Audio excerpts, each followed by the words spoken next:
Hi, this is Zach, And this is Patrick, and welcome to Pipecast. where we pipe up for pipes and pipe down for what? Back in the saddle again. Hello, my friend. Hey. Oh, no. How you been? I'm making it. How about you? Good, good.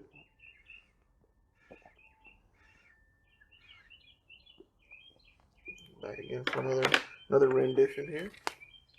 Another long-awaited episode. Mm-hmm. Number 8. Yeah, I believe so. And I believe the voting for the bracketology is completed. Yeah. So we got our playoff. We'll get into that a little bit later. We'll break down how that's going to shake out. What are you smoking on? I am smoking Samuel Gawith Skiff Mixture, which I've been hunting for a while because Skiff Mixture is the sister blend to Squadron Leader. And for some reason, Gawiths are extremely difficult to find, unless you are listening to us right now on Friday, March 29th. There are some Gawith blends available at smokingpipes.com. I just found out. So if you guys want to run over and grab some, I bought 2 tins of 1792 Flake, which is almost impossible to find now. It's got that good Tonquin bean flavoring on it.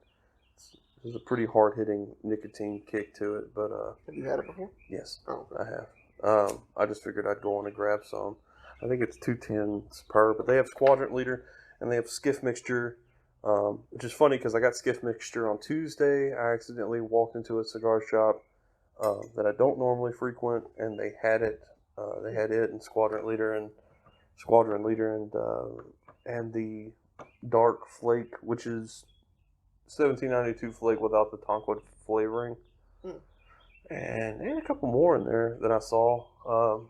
Nothing really that interested me that much. I mean, I probably will grab some more Skiff Mixture and Squadron Leader if I just to kind of store up. I'm not. It's kind of funny. Like people really revere Gawith's blends, and they're good. They're fine. They're really well rounded. I just prefer their kind of Lakeland aromatics more than their English blends or their Latakia Oriental blends. I think McBaron really and GLPs kind of have the high water mark on those blends right now. Obviously, you know, if you're mining the gold that is Esoterica, those are also exceptional blends. They're just more difficult to come by. Yeah. But I think truly right now, I mean, H.H. Latakia Flake and Westminster by GLPs and Chelsea Morning by GLPs. I think those are really like good staples. Of course, you can, if you like your vapors, there's Fillmore and if you can get a hold of it, Peter Heinrich's Dark Strong is amazing. But that's not a vapor. That's kind of got Dark Fire Kentucky in it, which is where I've been at a lot. But I think people were always shocked about oh, I can get this, I can get that. I'm telling you, man, there are readily available delicious tobaccos on the market right now, and there is no reason really to be hunting for those really hard to find. I mean, don't get me wrong, I would never lowball you guys on Esoterica or Samuel Gawith. I'll tell you kind of matter-of-factly how good they are, how not so great they are, but they're definitely worth the hunt. I think that the chase is just as important as the smoke, just because it's kind of exciting. But, I mean, we're finding out this is kind of my first light-up of Skiff Mixture. Yeah. And, well, before we get into what you're smoking in, I'm also smoking Skiff Mixture. Okay. As well. We're both smoking. He was gracious enough to lend me some. But now, let's go on and get into what we're smoking in. You go first. Well, this is a pipe of Zach's that I'm trying out for the first time. And it is what is it? It's a gourd calabash pipe with a meerschaum bowl and a silver cap by Thickery Backy. It was a Turkish meerschaum master. I don't actually think his pipes are being imported into the United States anymore. I think he closed that out like a year ago or something.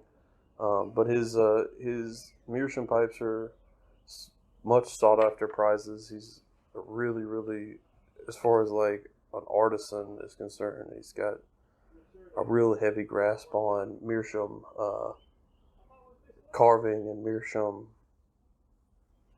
just craftsman. That's just what it is. So it's a very nice smoke point.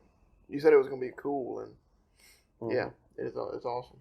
So I mean, like if you I think I've said on the podcast before, meerschaum really does tame down tobaccos. It absorbs nicotine. It kind of makes more rambunctious tobaccos a little bit more manageable. Meerschaum doesn't ghost, so you can pretty much smoke anything in it.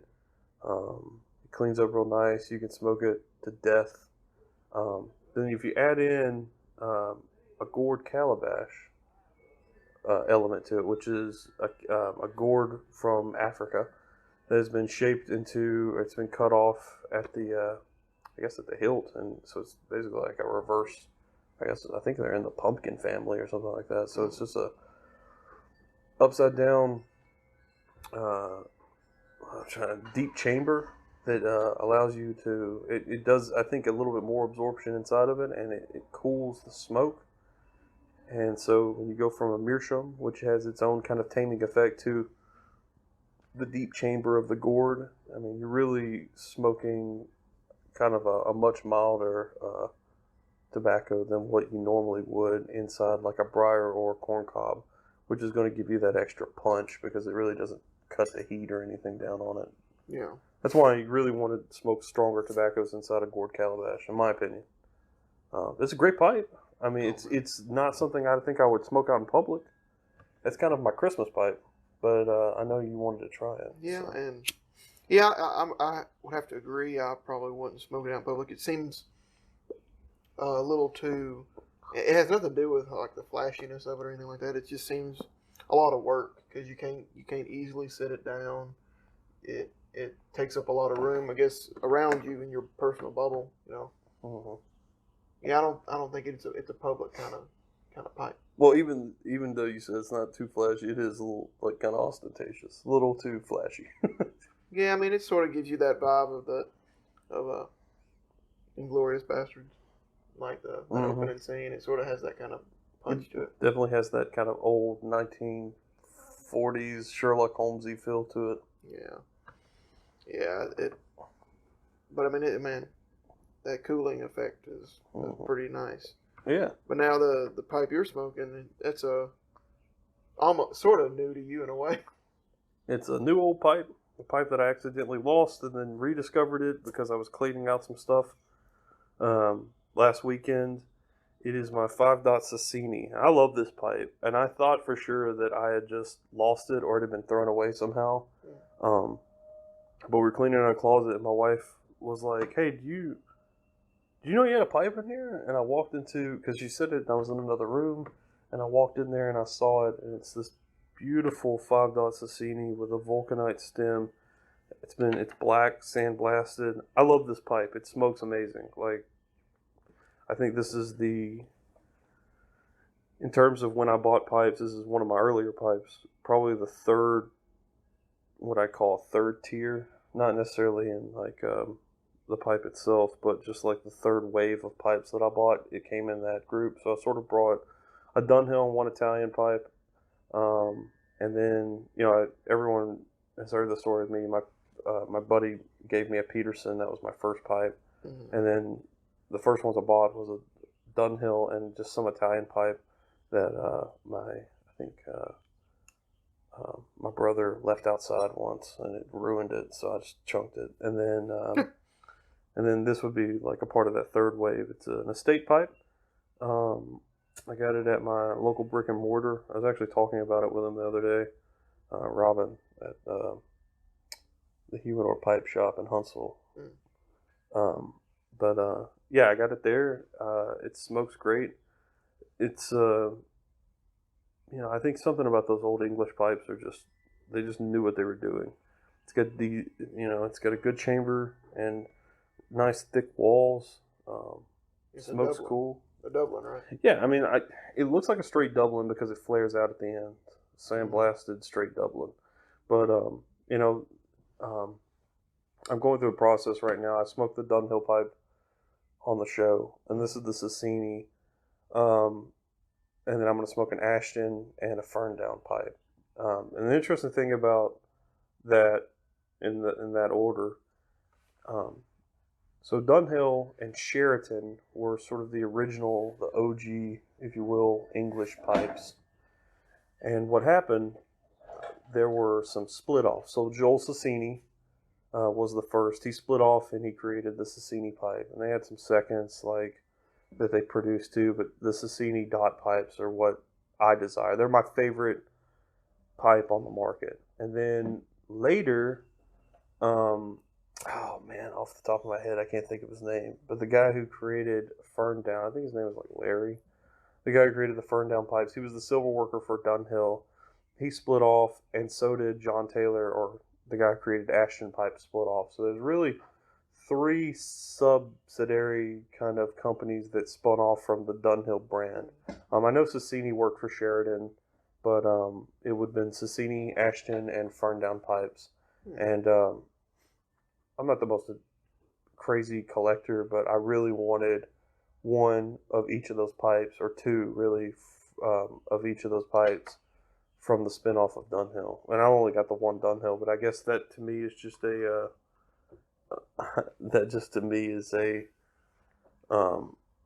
just something I just feel like I need it in my collection. It's not something I'm really super proud of, but I love the Sassini a lot. So,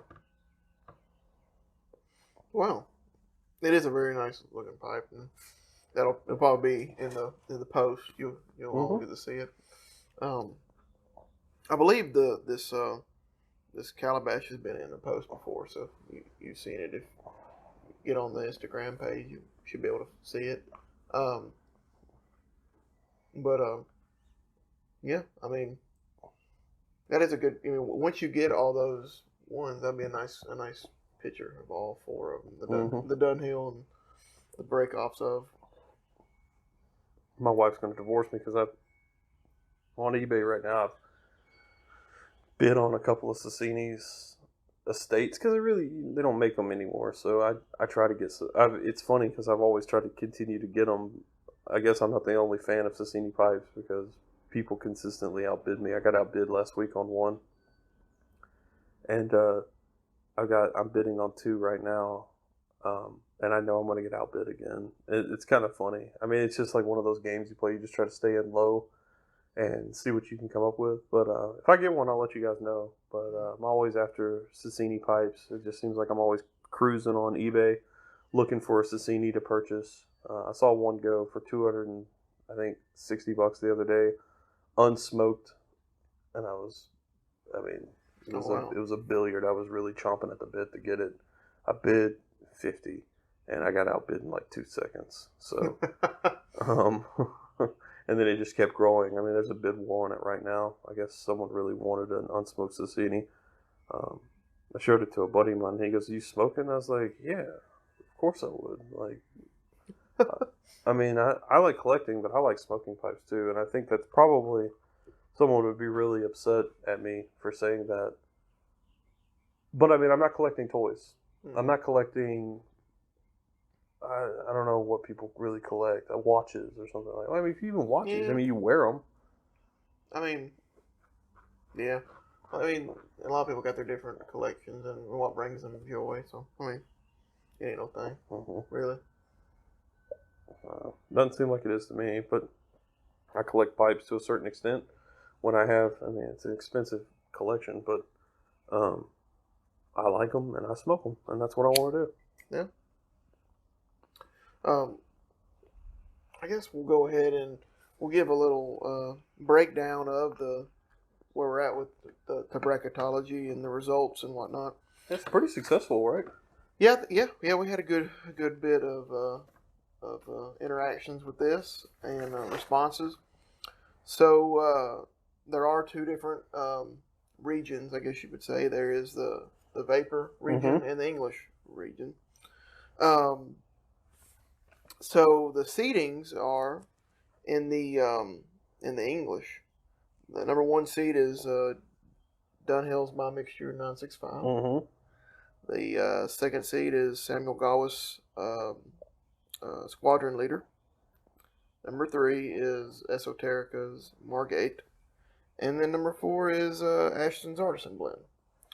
So, there'll be an episode in 2 weeks. So next week, me and Zach will take the week to smoke the Squadron Leader versus Margate. Okay. We'll smoke those two and, figure out our opinions. And we're going to keep them separate from each other. We're not going to talk about it. And then the next week, the week of the podcast, we will spend our time comparing My Mixture 965 and Artisan's Blend. And then more than likely on the next episode, we will smoke 2 half bowls. And that's when we'll find out what we think about it. And we'll probably have to, if we both come up with 2 different opinions, then we may have to do some kind of tiebreaker.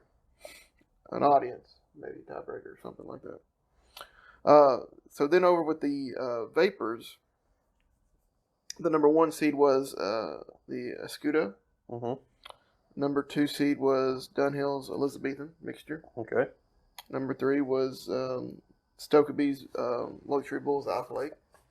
And then number 4 was GLP's Telegraph Hill. So, like I said, the next episode, the 2 weeks leading up to that, we'll do something similar with those, and we'll come back with our results. And then so we'll work our way down till we get a champion of the English and a champion of the vapors. And then we'll probably have a shoot off between those 2.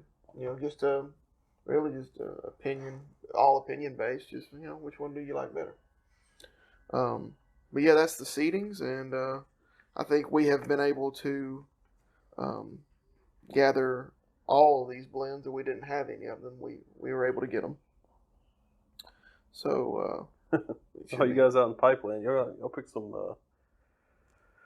troubling ones to get. Oh yeah, I have to dig deep into the old tobacco cellar to get some of those out because I haven't really touched some of them in a while. I've smoked, I think, everything on there. Yeah. You have any idea who you think is going to win? If we're talking about between us, I know it's a tough battle because that very first one, Squadron Leader versus Margate, which I have smoked Margate recently, and I've smoked Squadron Leader, but I smoked Squadron Leader back in January, and I don't really remember much about it. And I like Margate. I definitely think Pembroke is better, in my opinion. And I think Insodabed is better as well. But we'll just see. I don't know.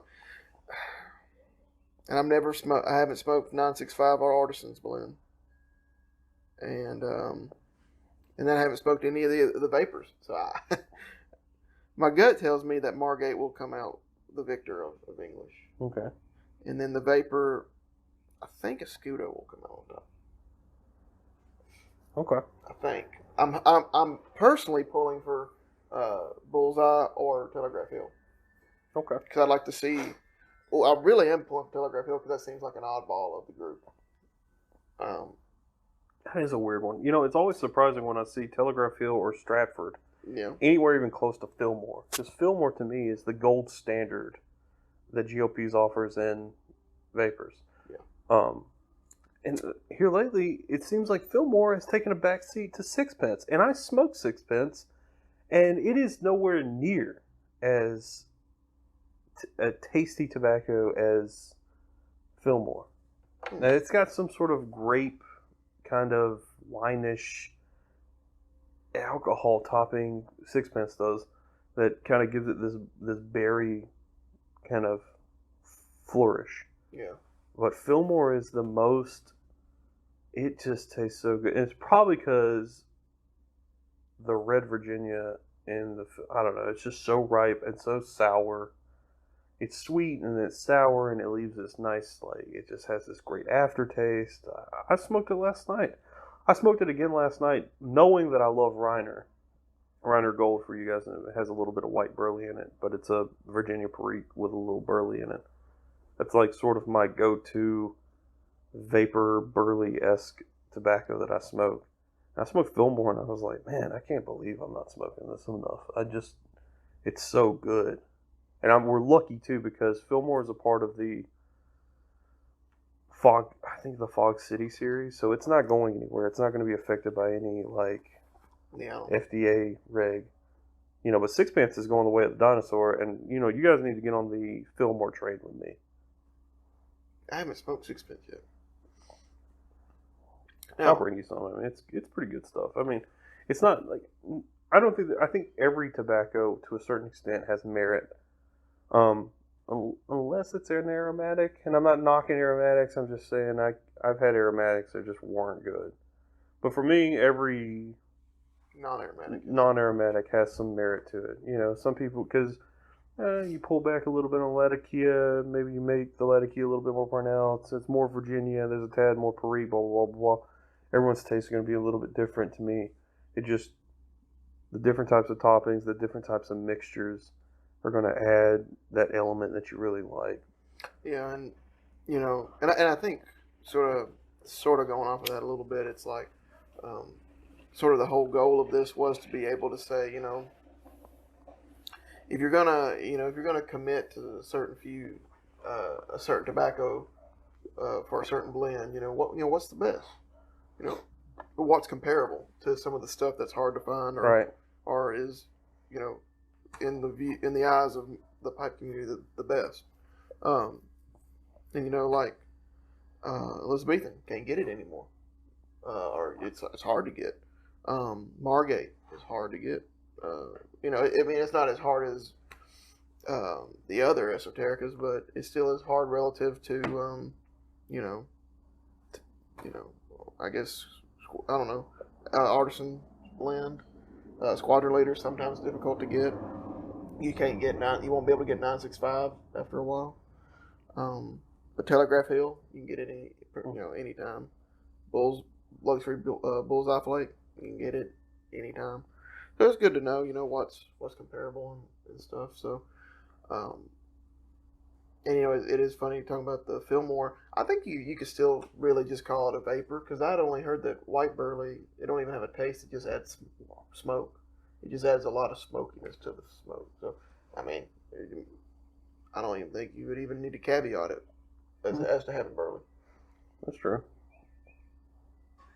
But speaking of the of Fillmore and Stratford and Telegraph Hill, sort of a shout out to another big pipe community guy, Stuff and Things.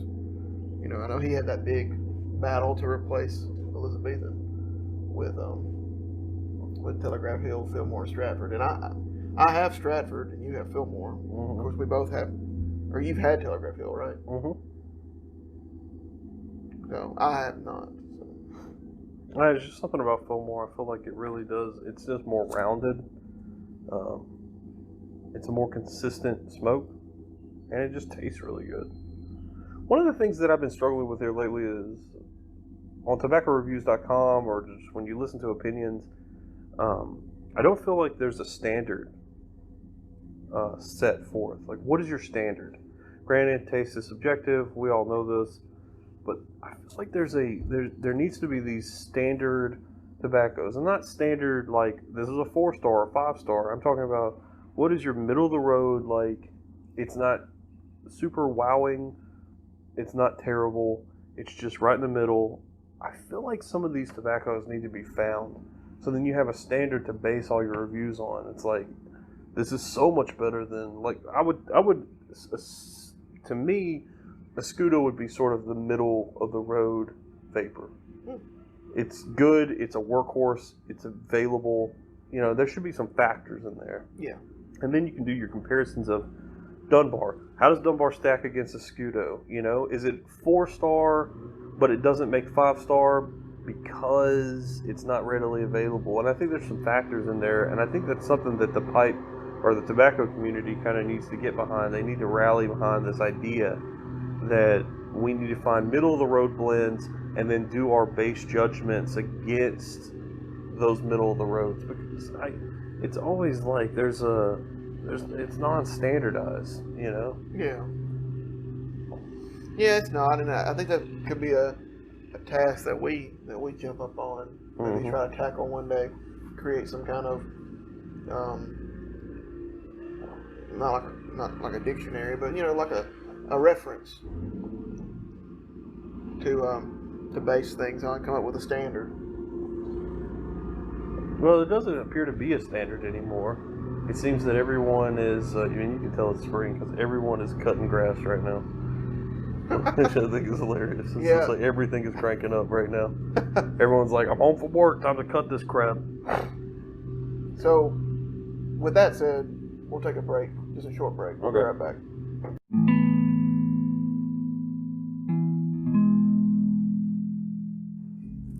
Are you tired of coming home late with nothing else to do? Bored from work? Always exhausted? Kids got you down? Well, pick up pipe tobacco, because you know and I know that you need to spend your damn money. Get out there right now and spend the money. Buy pipe tobacco this week at any brick and mortar and smokingpipe.com or any other online affiliate of a tobacco company or LLC.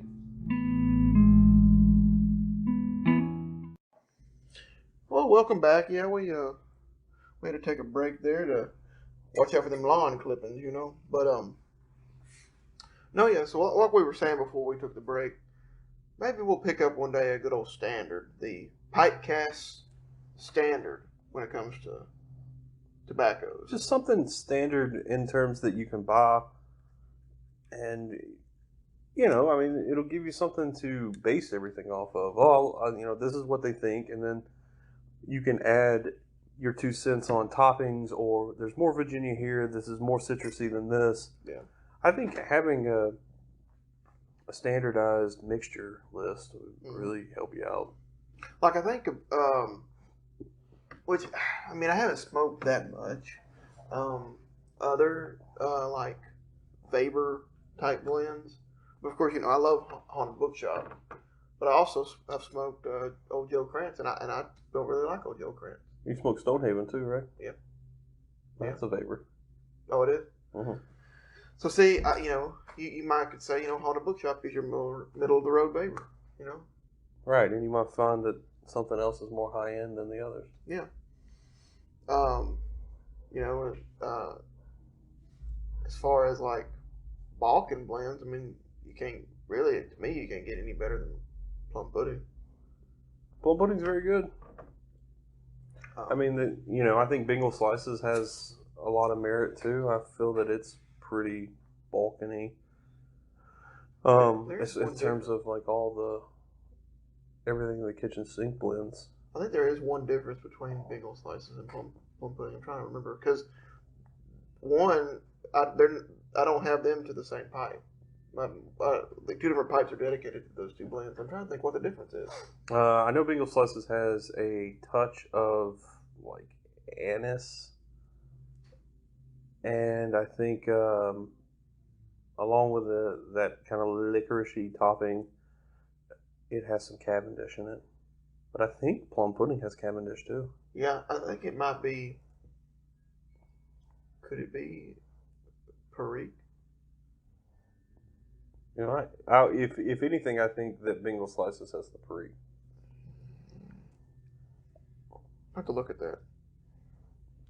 Yeah, something is separating the 2. I want to try White Knight and Black House, because those are Russ Ouellette's Balkan Sobrani mixes, and if Meridian, which is a part of the London series, old London series, which will go away because it's post 2007 if the FDA has anything to do with it. I guess Black House will too, but Black House, Meridian, and Blue Balkan, which is a McClellan blend. I think they went head to head. I think Black House actually won the actual judge, but then I think the crowd favorite was Blue Balkan. And if you've ever heard me talk about Blue Balkan, you know that I think it's an exceptional blend and I miss it dearly. And Meridian's great. Meridian is super great. GOP's knows what he's doing. Like I said, I've said before, sometimes with this blending, I feel like I don't get a very consistent, you know, flavor from top of the bowl all the way down. But maybe that's just, I don't know, maybe it's just me. But packaging, yeah, just it could be anything. But they're very good, you know. They both sort of remind me of like a stronger artisan's blend. Okay. You see, that's another thing too. Like within blends, you have more stuff. Like especially in English, because in English, you have more Latakia heavy blends. You got more. I don't know about Perique, but you may have more Burley heavy blends, maybe. Mm-hmm. So even then, like it's like you would have to have several different, middle of the road English blends. Right. Because, like what? Commonwealth is a Latakia heavy. Commonwealth and the HH Latakia Flake are two of my favorite Latakia heavy blends. But I do give the edge to HH Latakia because it has a nice buttery finish. I'm literally going to buy that stuff by the pound. Oh, really? You can buy it by the pound. It is that good. You can buy a McBaron? Sure can. You can buy a block of it. And once I find out what Old Darkfire is like, the HH Old Darkfire, I'm going to buy a pound of it too if it's good. Have you had the Acadian yet? Not yet. Oh, yeah. And I haven't had their Balkan blend either. I really like the Acadian. We need to smoke it. So. Well, maybe I did smoke it. I feel like I haven't, though. I'm going to stick with my guns on that. There's a 50-50 chance. It's only been one bowl and I've already forgotten it. I'll say you bought it and then gave it to me. Yeah, I gifted you. And it was the first McBaron blend that I smelled that I noticed the I guess famous ketchupy smell or barbecue smell, whatever it is at the as far as the 10 note, because it wasn't there for Latakia Flake, and it's not there for vintage Syrian. People mention it in Squadron Leader a lot. Oh, really? They said that Squadron Leader has a sort of ketchup smell. I didn't know it. I thought it was just McBaron's that had that. I didn't know Galwith had that. I've heard people say Galwith has that ketchupy smell.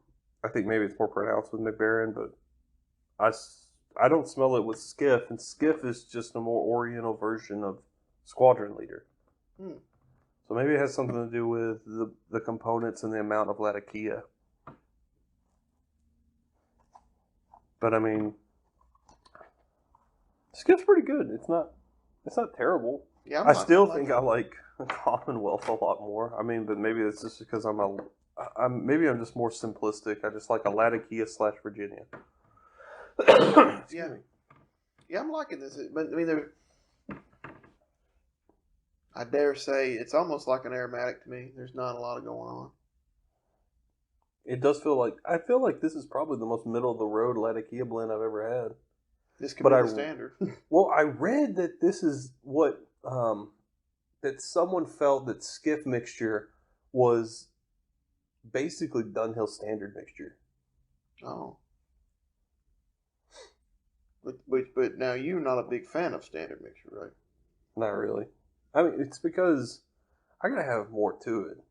There was an old Anglican priest or whatever in Huntsville that someone was talking about at my brick and mortar shop, and they were saying that because we were talking about Dunhill Standard and just some of those kind of middle of the road blends that really you kind of need to add something to give it a little kick. Mm-hmm.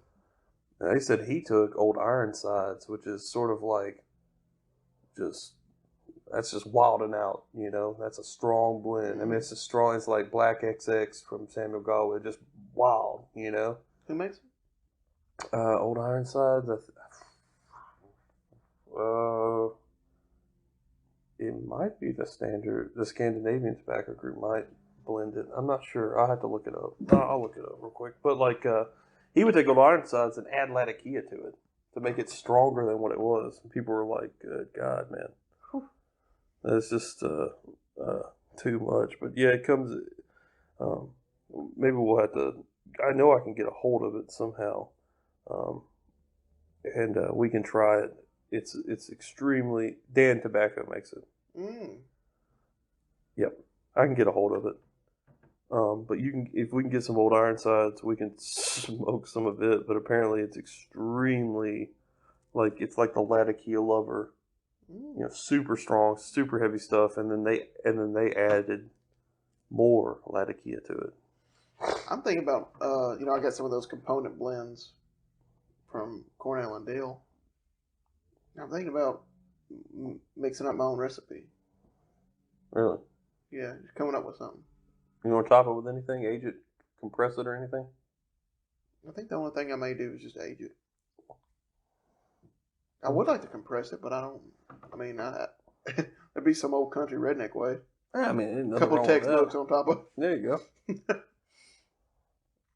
But I definitely won't. He probably will end up being considered a Balkan or something because I sort of. I don't know. It'll definitely have Virginia, Perique, and Burley in it. Now, what else I don't know if I'll throw Latakia or not. I might play with the fact of not throwing Latakia, but throwing some Turkish. That'd be good. I mean, just some extra Oriental in there. Always gives it an extra little flair. I wish McClellan was still around because they had these great Oriental blends where they would put one particular Oriental leaf to the forefront and you get to kind of taste it within a blend. And man, those are so good. I went through every single one of those. They were so good. I know I keep lamenting McClellan, and you guys probably hate me for it, but those particular blends were really educational. That's probably where I got my love for the Oriental leaf, just from those. If you do want to try something kind of exotic and interesting, definitely check out Regent's Flake or Temple Bar by GLPs. They're very good. I don't particularly like a bar or a cake. That's just me. I'm going to cut it up into flakes and then break all the flakes out. But they're whole leaf bars, so they're layered as leaves. But I cut all mine up and blended it. And I'm telling you, man, Temple Bar, it tastes just like fall in a bowl, and that's all it is. Really? It's got kind of a crisp apple flavor with a little touches of cinnamon, and it's sweet, and the Virginia has this kind of haze. So it just reminds me of that really middle of October smell you get around Alabama, where it's just, it's cool, but it's still like if you're in the sun, it's going to be a little warm. Yeah. I need to get some of that. It's super enjoyable. It's a great smoke. It's even, for GLPs, that's relatively even. I mean, I think I could have sliced it up a little bit more, but if you're real concerned, I don't think there's not enough difference between Regent's Flake and Temple Bar that like you should be, picking one or the other. I recommend getting both, obviously, but check out Regent's Flake. It probably have a little bit more of a. You don't have to slice it yourself. You can kind of go through it a little bit more uniform as far as the smoke goes. But you should check that out. It's good. You have some Temple Bar? Yeah, I got some. I'll bring it. I'll bring it for you. Well, thank you. I'm excited that we're going to get to do some 1792 Flake. Yeah. I did not know anything about it till you mentioned it today. Mm-hmm.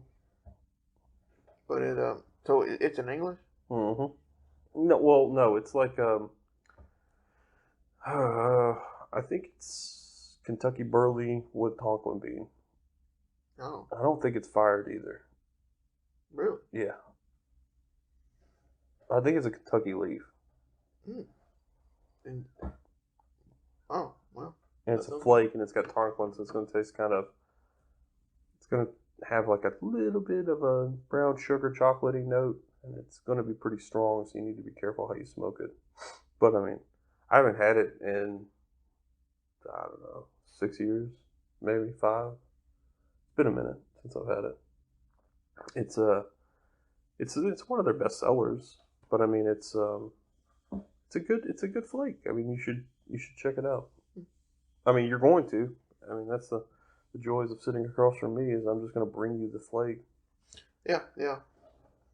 I'll put it in that. It ghosts like a mother. So we need to put it either in a meerschaum or a calabash. It does. It ghosts like a. Okay. It's pretty severe. So we need to definitely either get a corn cob or something like that to smoke it in if you want the full effects, or you can use a meerschaum of mine or something. I actually need to. I'm in the market right now for another corn cob. It just seems like all you suckers out in pipe collecting land keep buying up all the ones I want. So they came out with Meerschaum, Missouri Meerschaum came out with a St. Patty's Day with a beautiful green stem. I wanted it so badly, and it sold out. And then they had a couple other Cornell and Dill ones with these nice red acrylic stems, and they're sold out too. So I know you guys have got it. I know you're smoking on it. So why don't you go ahead and leave us an Instagram comment and taunt me a little bit, because as you know, I've been probably looking at them, and every time I look at them, because they leave Missouri Meerschaum leaves their dadgum photos up, and it just says out of stock. So either I've got the worst timing in the world, which is probably true, or they're just leaving it up just to be like, I feel shame for not buying the Cornell and Dill or the St. Patty's Day pipe. They're really pretty. I like those pipes a lot. Speaking of St. Patty's Day pipe, those Peterson ones looked awesome. Yeah. That green. Oh my gosh. So they had the, they still have it too. They have those St. Patty's Day Peterson pipes at our humidor, our pipe shop. And they do? Yeah, they do. And I don't pretend. All right, did you hear that, guys? Did y'all hear that? Know they were still there.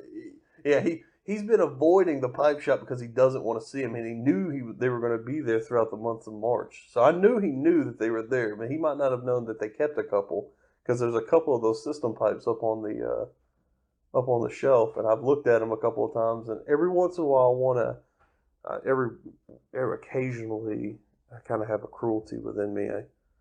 I'll send Patrick a link to a pipe, and I'm almost positive he's going to love, and then I just say, whoops. Always. Oh. Yeah, yes. Every time.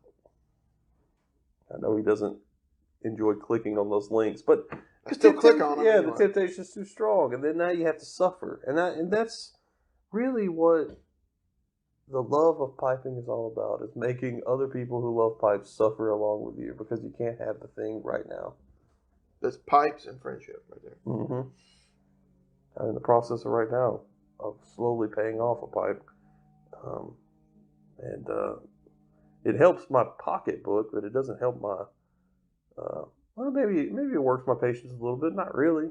Because even if it took me, let's say, 4 months to buy a pipe, yeah, by slowly but surely putting payments down on the pipe, right? Mm-hmm. After I've acquired the pipe, I could still walk in the next day and buy like 6 pipes and not feel anything about it, not needing patience anymore. I would just go ahead and buy the pipes.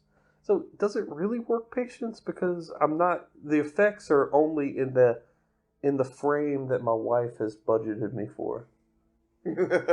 Because she says I have been a problem, and I understand that. Yeah, I mean, you're addicted to buying pipes. One of my sassier colleagues sent me a message the other day, because she knows about our pipecast, and she said that people who have psychological issues do podcasts to try to deal with their demons. And I was like, what demons do I have? I'm just smoking a pipe. And she goes, I don't know, you have to ask yourself that question. Now, every time I come to the table and I hook up and I get the mic, I have this sort of existential crisis where I think, like, maybe I do have a problem, and I'm just venting it a little bit, like the pipe is actually sort of a negative or something. And you know what? Not hell with that. I don't care what she says. She's stupid.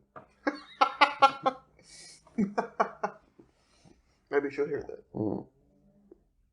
Has she listened to it before? I don't think so. I don't think she cares. Speaking of people that we know, shout out to Hayden. You know who you are.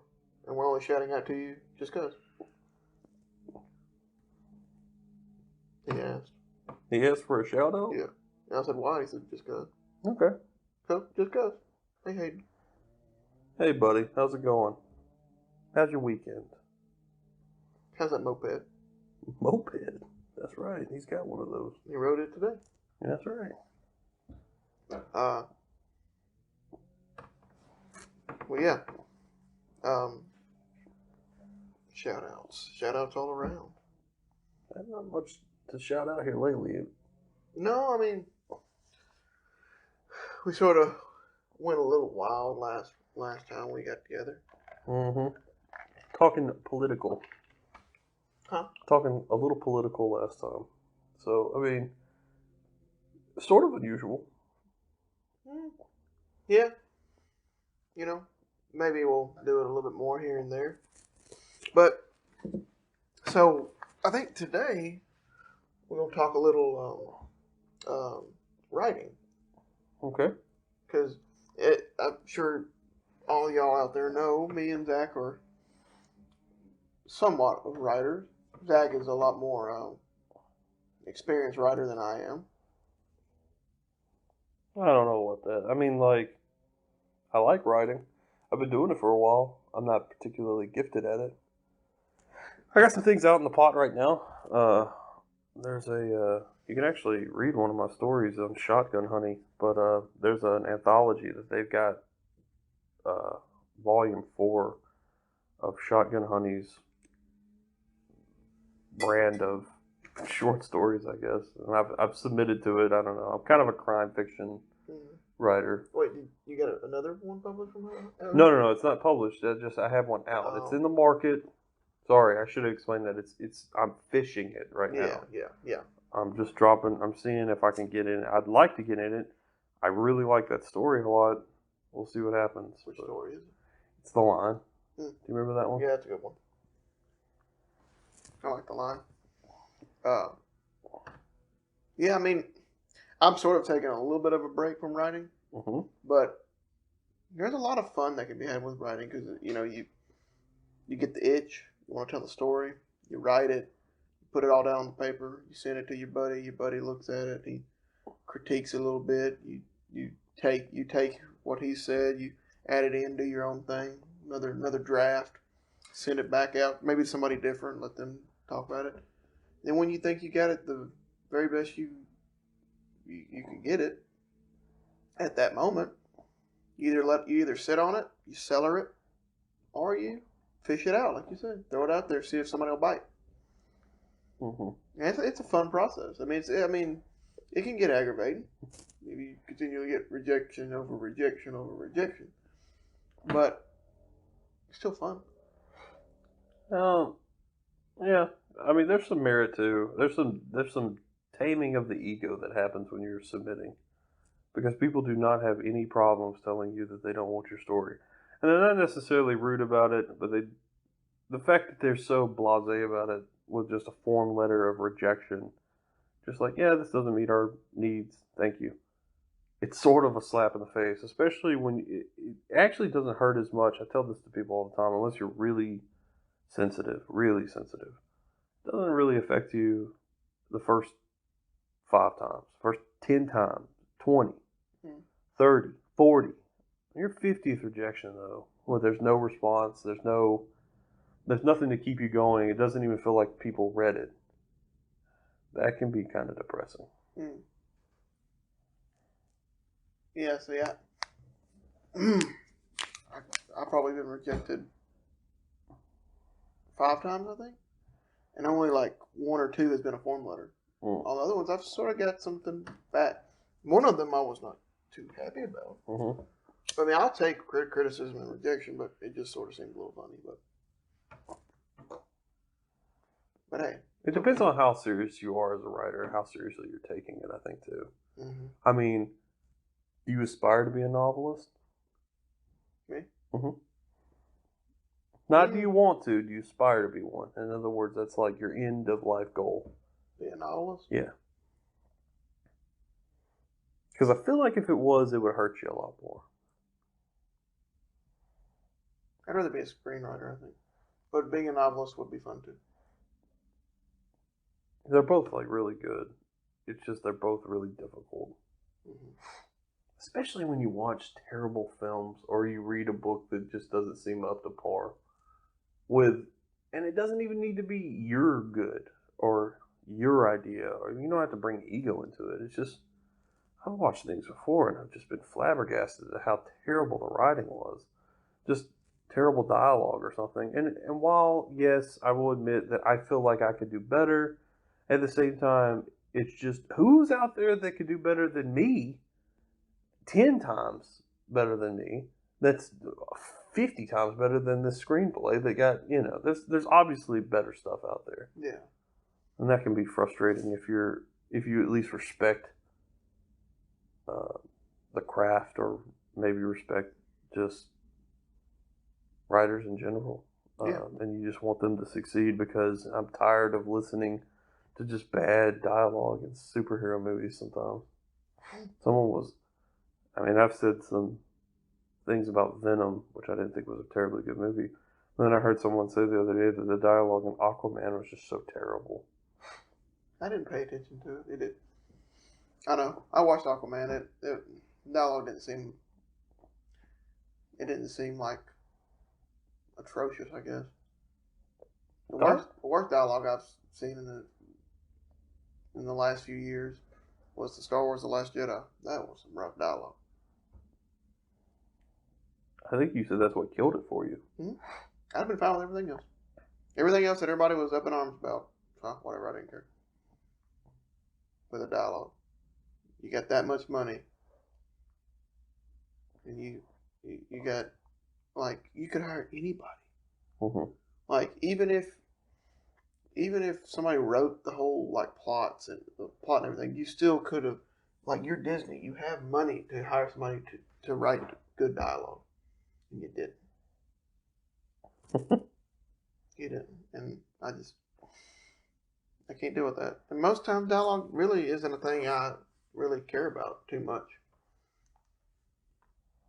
Well, it's definitely, I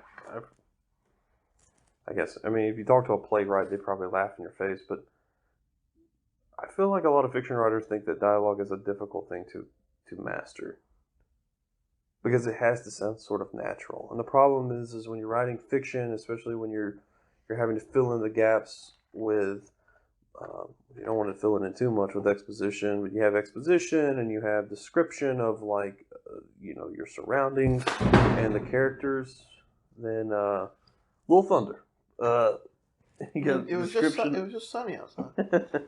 If you have description of your characters and everything, then having a natural conversation between characters can be difficult, because you want to pour so much sophistication, and people aren't that sophisticated sometimes. They're just not.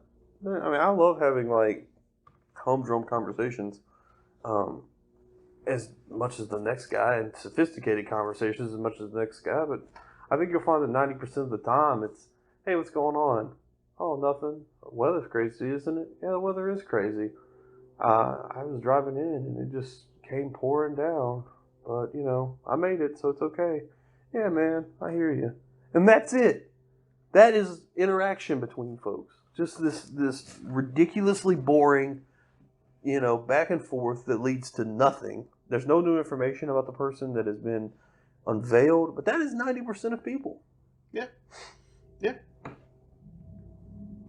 I agree. I don't know.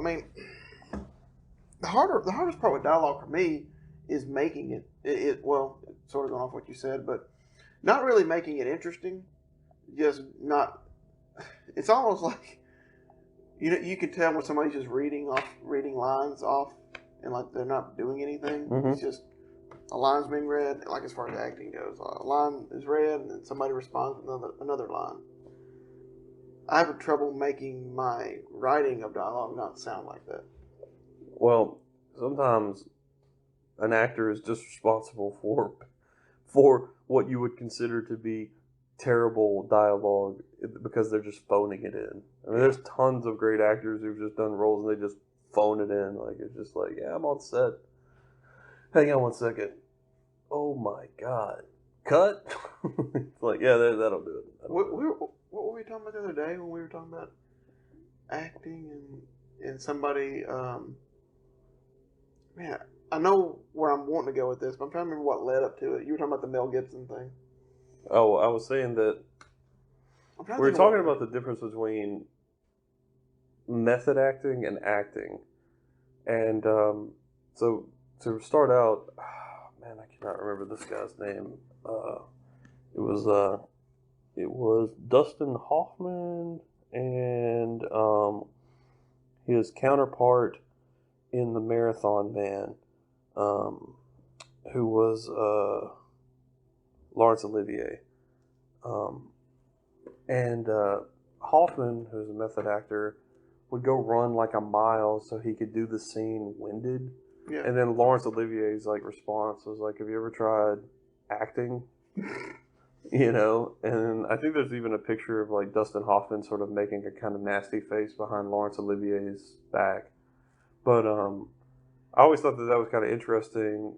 But then you had mentioned that um, Jared Leto, whatever, put in blank out contacts so he could during the new Blade Runner Yeah. 2049. So not because he's necessarily a method actor or he's invested in that, but he just wanted anything to give him an edge, and that kind of made me reconsider how I felt about method acting. Like where it's like, well, I guess if it's giving you an edge to make what you consider something you don't do very well a little bit better, that's something. But then there's a behind the scenes, I think, in the Ransom movie or cut scene. Anyway, it's the movie with Mel Gibson or whatever, and he kind of like throws out acting like it ain't nothing because he's sitting there talking and joking around with everybody, and he's just like, "Yeah, I know, right?" Because it was her horse, and then everyone busts out laughing, and then they're like, "Action!" and he's just like, "Ah!" and then just immediately starts crying. And I was like, "How in the world is that even possible?"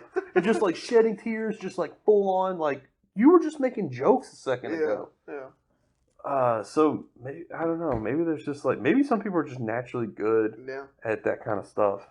I think I know where I was coming from. We were talking. Okay, I'm a Marvel fanboy kind of guy. You know, I like their movies, and we were talking about some of the plot holes or little things that were a little off in the Infinity War movie, and I was just saying how, you know, if that was the one plan that they had to succeed was Strange doing what he did, I was just sort of saying that like there's so many variables there that only that he could not control. So how would he know that would happen? And I was sort of trying to make a point of why did he not just tell everybody that he was going to let them win? He was going to let Thanos win. Is it one of those kind of situations where, and this sort of rounds it back up, is I've heard that some actors won't read too far ahead in the script because they want to actually have when they hear something, when something happens, they want to be surprised and they want it captured. They want if their character is just now finding out about it, then they want to just now find out about it, and they want it to be sort of shocking. And that catch, and I was just sort of like, maybe that's what he wanted. he wanted Thanos to think they were really fighting to get it. Whereas if he had told them, I don't know. And I'm sort of in the boat of why don't you just act? I mean, read what you got to do and then act. I mean, now I don't fault Jared Leto. I actually think that's pretty brilliant putting in blind stuff. I mean, like stuff like that because, but then you look at like Charlie Cox, the guy who plays Daredevil, and I mean, I don't think he does that, and he kills it. I fully believe he's a blind man. You know. But I mean, like I said, like maybe Cox and Mel Gibson have more in common than say Jared Leto does. Maybe so. And I think Jared Leto is closer to a method actor. I think he's considered a method actor. Well, he's definitely started out as a musician. Yeah, I like his band too. 30 Seconds to Mars. I didn't really get into them until maybe 2 or 3 years ago. There's a lot of bands that are old that I didn't start listening to till 2 or 3 years ago. Him and 30 Seconds to Mars and what's that one? Oh, dang, I can't. They do a song called Helena or something. Dang, I can't remember what the name of that band is. But some emo band. Like Bright Eyes or something? No. Death Cab for Cutie? No, I'd listened to them before. Oh. Something about the Black Parade? It's called the Black No, Parade? that's one of their albums. Dang, somebody listening is probably yelling right now that we can't even come up with the name of this band. My Chemical Romance? That's it. Yeah. Oh. Yeah. I started listening to them a few years ago. I sort of like them, but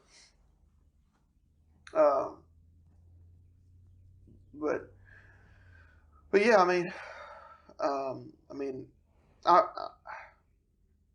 I'm not an actor now. I mean, when I was a kid, I acted in a couple commercials, 2 or 3 commercials, and I was in like one play. So I mean, I have acted, I guess, in the most rudimentary sense, but I'm not an actor, so I can't really say how hard it is. But I mean, I know like what's funny is if I'm gonna do like if like say my boss is out of work for a while, and I'm supposed to be the one sort of running the show a little bit, maybe. All I'll do really is just try to act. I treat it like an acting role. I'm just like, all right, well, what does he do? Okay, well, I'm just gonna act like that. And it's easier than just being like, okay, well, let me remember what all he does, and it's more like just pretend to be that person, and it's a little bit easier than like writing it down and being like, well, make sure I do this and do that and do all this. It's just like, no, just do what he does, and you're good to go. Yeah, just mimic it. That'll be Mimicking is pretty easy, I think. But it depends on who you're mimicking too. That's also something. Like whenever we play like Dungeons and Dragons, like whatever my character sheet says I'm supposed to be, I'm committed to that. Like even if it's not how I normally am, I mean I'm committed. If I'm supposed to be the straight man, like we're not going to do anything outside of this, all this stuff. That's how it's going to be. If I'm chaotic, evil, then we're going to kill people. So that's just how it is. I feel like it's very difficult to play a game with a lot of chaotic evils. Yeah, I don't really think you should have more than one in a game. Well, they're so untrustworthy. Why won't you I would just kill them and just move on if I was, Yeah, if you were like, what's the middle neutral? Like true neutral? Is that what it is? If I was a true neutral person, kill him. Kill the chaotic evil from the get-go. Yeah. How's that? What's the little? So it goes like, it's lawful, neutral, and chaotic.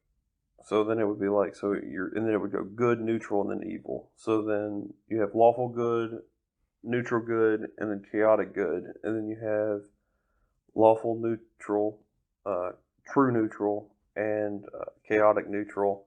And then you have lawful evil, neutral evil, and chaotic evil. Lawful evil would be the most fun one to play for me. People consider that like the Darth Vaders of the world. Yeah, I like those. They seem like they'd be fun to play. Mm-hmm. I've never played as one, but that seems like a lot of fun. Chaotic good also seems like a lot of fun. Mm-hmm. I guess would chaotic good be like Batman, or is he lawful good? He's not lawful good, is he? He can't. Chaotic good would be like your Han Solos. Man, I'm doing a lot of Star Wars in today, but that's what it's like. I guess Star Wars is the easiest one, maybe, to make comparisons to. It just makes sense. What's the Joker? He's not chaotic evil, is he? He's chaotic evil. Oh, really? Yeah. Oh. Okay. Makes sense. See, the harder roles to me are the neutrals are wrapped around the true neutral. Because how do you know what's neutral? You know what I mean? Like if you're lawful neutral.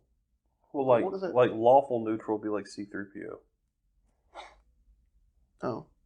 And then chaotic neutral would be like your Lando Calrissian. Okay. But your true neutral would be your Boba Fett. Jar Jar Binks could be chaotic neutral. He could be. Or he could be chaotic good. He could be chaotic good. Really, he's probably chaotic evil. And in the grand scheme of things, yeah, he probably is. But then, okay, well, yeah. Okay. Um, sorry, yeah, we're going wild on this one. Not wild like last time, but more like off the deep end nerdisms. Yeah. Uh, yeah, I need to get in there and play because I mean those games are fun to play when you can start acting in them in a way. Which I mean I don't have a lot of experience with it, but the experience I do have, it seems a lot of fun. Yeah, I mean that's why the game didn't go anywhere. It's why it's only expanded. Yeah. Oh yeah. I guess everyone needs some sort of an outlet. Yeah. It's actually surprising because if you think about it, really and truly, what's taken the hardest punishment are board games, advanced or not. Like they really are the real outliers because they're sort of midland. Like if you're going to put that much effort into it, then why not play just a straight RPG, pen and paper, you know? Yeah. But then on the other hand, it's like, well, I want there to be some path, but if you're going to put so much effort into the path, like you know how it's sort of set that way, then why not just play a video game? Yeah. That's why board games have, I think, such a hard luck. Yeah. And too, and I think pop culture plays a role too. Oh. You know, because like right now, like video games, you know, I mean, everybody. Like Twitch is a thing. So I mean, that's just how it is. But then like, well, I mean, board games are getting bigger now because of pop culture, because of references and things like that. Mm-hmm. I think D&D is making a Stranger Things themed campaign stuff. Well, I mean, obviously, why wouldn't you? Mm-hmm. I don't think it's come out yet, but yeah. Better license up, boys. That looks awesome. Mm-hmm. It looks like it'll be fun. That's the good news about it. Just like, you know, you really do anything with those kinds of games. You don't have any rules or anything. I guess if you're looking for that level of freedom. Yeah, because I was reading, like, I really want to play, I really want to be the DM of a dungeon, or of a D&D game, but have it set in, like, a Terminator universe. Because that seems like that'd be a lot of fun.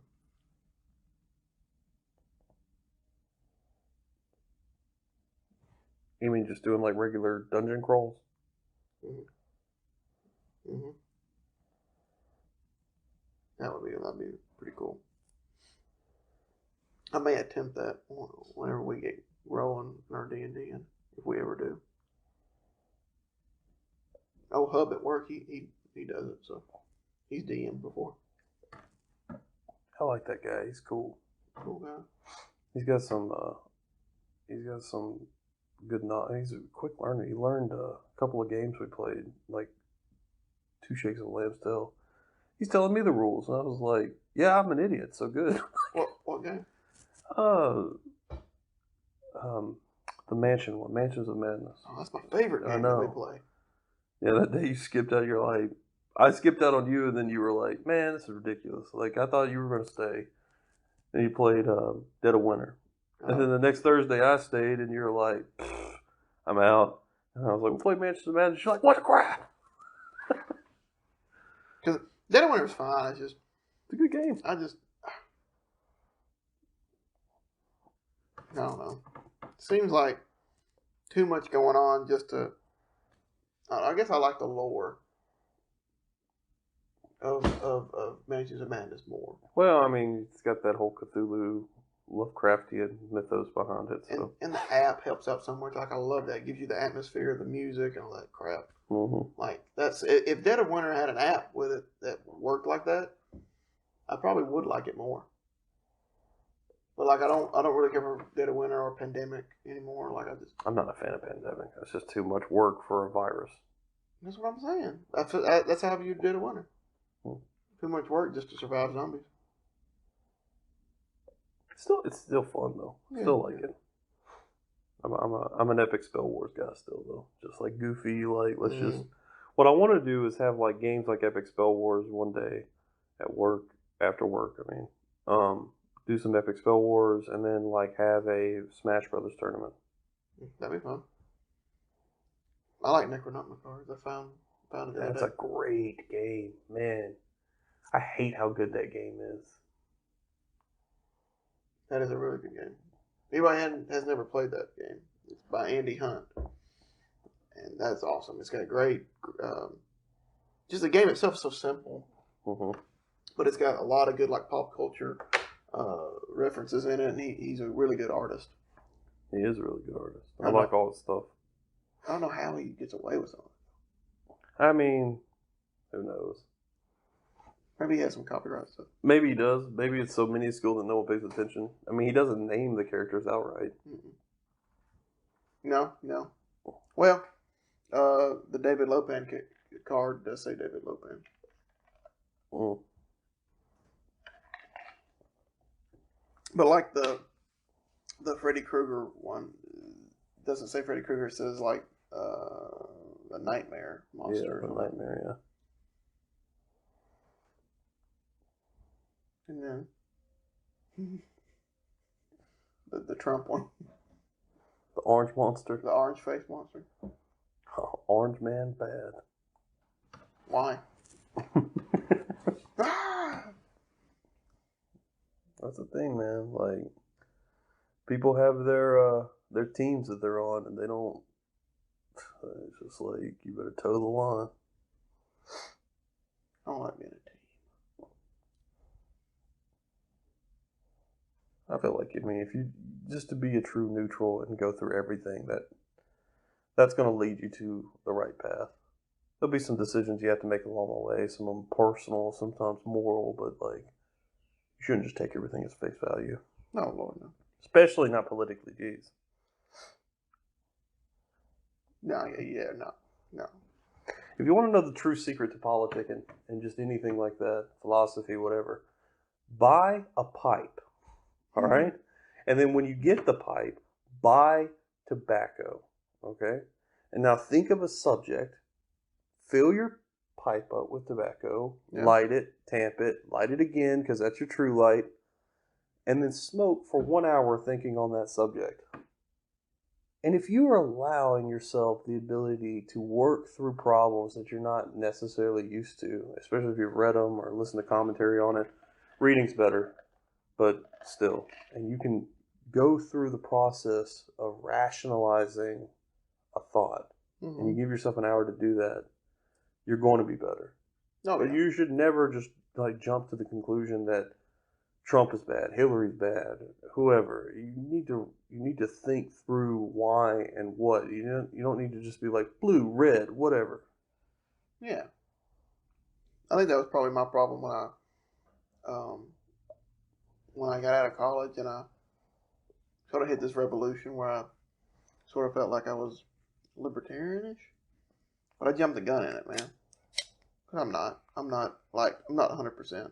And the thing is, you shouldn't be. You should sit there and think on it. What you should have your opinions and how do you feel about them? Think them through. Mm-hmm. I mean, that works out for me. Because then I don't have to be a Democrat or a Republican or a Libertarian or the Green Party. I can be all parties and no parties. Yeah. You can say the heck with that or yay with that. Mm-hmm. Whatever it may be. And heck, I mean, you may change your mind after a couple bowls. Mm-hmm. Which is apt to happen. That's just pretty much going to happen. Speaking of bowls, I'm down to the end of mine. What about you? Yep, I'm there.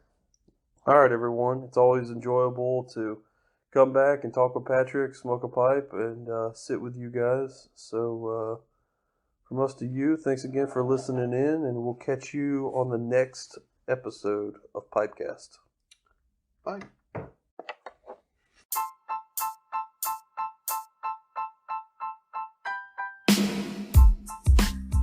This has been a Pipecast production. And we hope to see you at the next full bowl.